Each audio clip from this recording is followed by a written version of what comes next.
چین کی تیار کردہ ایک کار کی یورپ میں پہلی ٹیسٹ ڈرائیو ایک تباہی تھی جب ایک S U V German crash test میں ناکام ہو گئی، لیکن 17 برس بعد صورتحال میں اب تبدیلی نظر آ رہی ہے اور چینی ساختہ کاریں یورپ میں واپسی کے مرحلے میں ہیں۔ چین کی BYD نے ٹیسلا سے دنیا کی سب سے بڑی الیکٹرک کار ساز کمپنی کا تاج چھین لیا، اور ایسا 2022 کی تیسری سہ ماہی میں ہوا۔ ٹیسلا نے 3,44,000 کے قریب الیکٹرک گاڑیاں فروخت کی، جبکہ BYD نے 5,37,000 سے زائد الیکٹرک گاڑیاں فروخت کی۔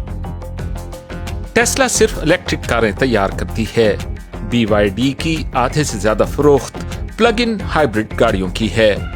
BYD اپنی بیٹریاں بھی خود ہی تیار کرتی ہے، اور اس کمپنی کو چین میں لاک ڈاؤن سے بھی بڑی حد تک بچایا گیا، اور ایسے میں یورپی کارساز کمپنیاں سپلائی چین کے مسائل سے دوچار ہیں۔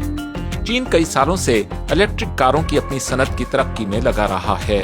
ماہرین کے مطابق 20 کے قریب چینی الیکٹرک کارساز کمپنیاں جلد ہی یورپ کا رخ کر سکتی ہیں۔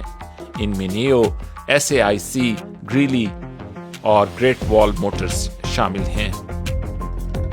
یورپی کمپنیوں کے برعکس چینی ای کار مینوفیکچررز گاڑیوں کی وسیع اقسام پیش کرتے ہیں، یہاں تک کہ چند سستے ماڈل بھی۔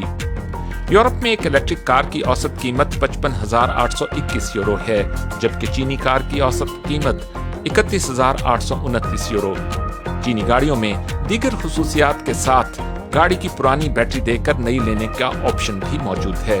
کچھ چینی کاروں کے ماڈلز میں مصنوعی ذہانت پر مبنی وائس کنٹرول سسٹم اور آگمنٹڈ ریئلٹی بھی موجود ہے۔ تاہم اب دیکھنا یہ ہے کہ کیا یہ تمام سہولیات یورپی صارفین کی توجہ حاصل کر پائیں گی یا نہیں۔